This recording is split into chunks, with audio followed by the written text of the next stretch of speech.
This is the award-winning Lee Pitts Live. This portion of Lee Pitts Live is brought to you by Hodges University, celebrating 25 years of educating Southwest Florida. Southwest Florida, welcome back to another edition of Lee Pitts Live. We're glad you stayed with us this morning. We're so thrilled to have Kerry and Nadereh here to bring us up to speed on the Operation Santa. So without further ado, let's bump you guys in here. So thrilled to have you here in the holiday season. Nadereh Salim, CEO of the Children's Network of Southwest Florida and President. What is that? What is your responsibility, your primary responsibility? Well, first let me say hi, Lee. Thank you for coming here. We are delighted to have you on our office, and we're here surrounded with some of the images of the children that we are waiting to adopt, and we just celebrated National Adoption Month, so we're thrilled to be here talking to you. So basically, Children's Network is a not-for-profit, community-based organization, and our responsibilities are to take care of almost 2,000 abused and neglected children in the 5 counties of Southwest Florida. Now, Kerry, you played a substantial role in that process. I mean, I know you don't see yourself that way, but from what I've heard about what you've been able to do in terms of adopting children and being a foster parent, you're essentially a Southwest Florida legend. And we need more people like you. You're just God sent. Tell us how many children you've been involved with through the Children's Network, whether it be in adoption or whether it's in foster parenting. We've had at least 100 children, if not 150, go through our home in the last 22 years. Did you at one point count and say, wow, I didn't realize there was that many? Just last night. When you had to think about it? Yeah, we kind of brainstormed as a family how many kids have been in and out of our home. What does that do for you personally to know that you're providing this great service for these kids? I can't even explain how my heart just is overwhelmed with all the love those kids have to offer. Now, one of the things we said at the beginning, we were going to talk about Operation Santa. Operation Santa certainly impacts what you're doing in terms of providing toys for the children that come through. Tell us the reaction to it and how that benefits you. It's been absolutely wonderful.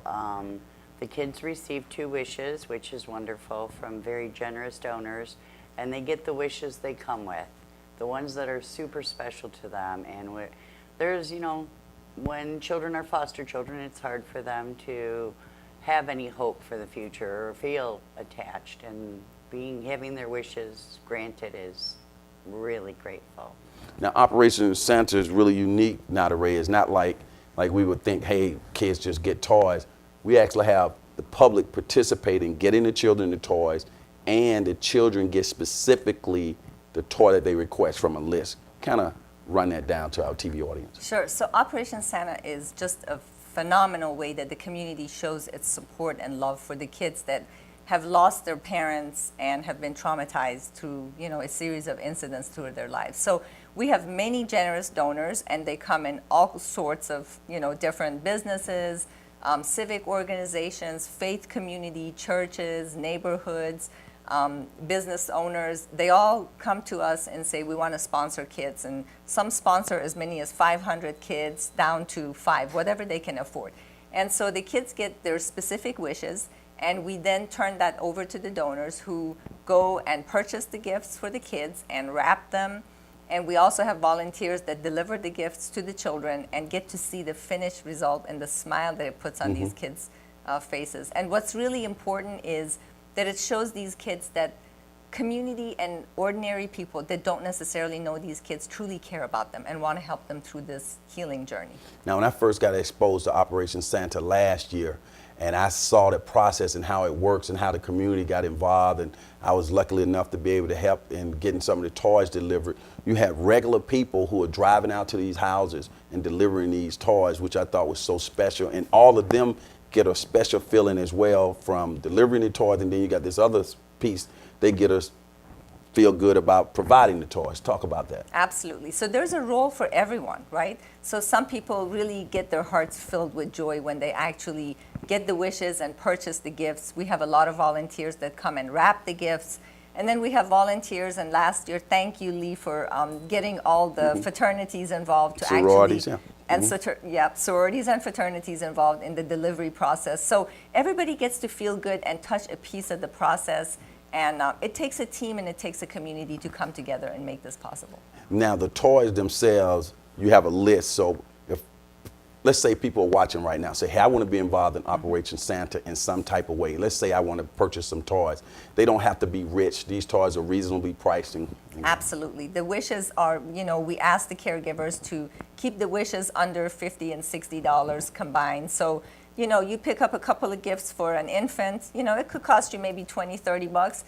And we see that the donors are so generously, a lot of times kids ask for really reasonable things, but the donors go above and beyond, not just fulfilling the wish, but throwing an extra gift card or something that's special to them just to really make it even extra special. Now, throughout this interview, we've had a website and a toll-free number that's occurring on the screen. That's the number they would call to find out more details about this? Yes, absolutely. You can go on our website, and the Operation Santa is on there, and they can click on that and see what are some of the things the kids are asking for. They can call us at our 1-855-933-KIDS hotline, and they can say we want to sponsor a child or a family. Kerry, other than kids actually getting a physical toy, which of course they love, what else does this convey to foster parents and adopting parents about the community and what the Children's Network of Southwest Florida and all the other people involved are doing? Well, as for the community, it shows that the community is out there to help. It makes the kids feel like they're wanted, not just by the home they're living in, by they're being accepted by the community and in their churches and the stores. I know personally of pharmacies that are willing to help buy toys for the kids. What age, if you notice, what age kids will we be talking about? From what age to what age? From 0 to 18. Okay, that's beautiful. Now, in many cases, this will be some of these children's first time ever getting a toy, right? A real gift. A real gift, something that they can call their own. And when you personally, when you're able to unveil that toy to them on Christmas morning, how do you feel? Wonderful. When we look over and we take a video of all the kids and their smiles and they're screaming in the middle of the living room, I got it, I got it. It's just amazing. Now, I overheard you talking to Nadereh off camera. You were saying that, hey, it's time for me to get some more kids. I don't want to be an odd number. Elaborate on that. What were you saying? We have 5 biological kids, 10 adopted. We're in the process of adopting 2 more, which would give us 17 children, and that will be an odd number. So we'd like to adopt 1 more and make it 18. That's great. Now, Nadereh, tell us about the Kinship Career Program, I think it is, right? Kinship Care. Kinship Care. And as you're talking, we're going to be looking at some doors that have all these names and pictures on it. Tell us about that. So back in 2007, we decided that we really wanted to put a focus on having a concerted effort of having children reside in their own family and be raised by family members. And the Kinship Care Program is when relatives step up to provide parental care for the children of their relatives. So a lot of grandparents are raising children. A lot of people are coming back into parenting after they've taken care of their own kids. So what we do is we place children out of foster care into relatives' home. And the houses you saw are every time we are successful in placing a child back with a family member, we celebrate that by putting a house on our French doors with the name of the child and celebrating that these kids get to keep their connections to their family, to their culture, to their religion, to their upbringing, everything. And it's a huge success. And since 2007, we've actually placed 1,400 children back with relatives so they can grow up in their extended family. I love that. Now, you got an outstanding staff here, a whole lot of people who do a lot of things throughout the Children's Network system. And it seems to me, and over the years I've interacted with them, everybody likes to pick up a check. But it seems like there's more to them than just a check. How do you, from the top, push that culture down, or is just those are the type of people you try to bring into the fold? Yeah, if no one comes into child welfare thinking that this is a job, this is a calling and a mission, and we take that seriously from our board of directors through the CEO and all the way down. We're here, we're committed to kids. And you will see me and my staff at events, on the weekends, at nights. We deliver gifts, we wrap, we do whatever it takes to make these children's lives better. We understand that they've been through trauma, And sometimes we're the last hope, and we want to make that the last time that they come across the system or feel hurt, and we just take that to heart. Excellent, outstanding job. Kerry, make an appeal to the public about Operation Santa and why it's important that they get involved with the process. Well, right now in our home we have 6 foster children who have a list a mile long, but their 2 special wishes are the ones that they would love to have. And Operation Santa will be answering those wishes, and it would be great if we had more donors to go out there and take care of all the wishes of all the kids in care right now. Nadereh, where are we on donors? I mean, last year where I saw the big room and had all of these gifts, I was like, man, that's a major operation, like a Home Depot type concept. You guys were over there, you were in your casual clothes, and that's the United Way? Yes. Let's plug them. Yes. And tell us the logistics of that, and do you always need more donors and more people to volunteer to deliver toys? Absolutely. We always need more donors, because even as we speak, more kids are being taken away from abuse situations and brought into foster homes and brought into our care. So the numbers are rising, unfortunately, and more, we have the roles of kids growing, and we need more donors to,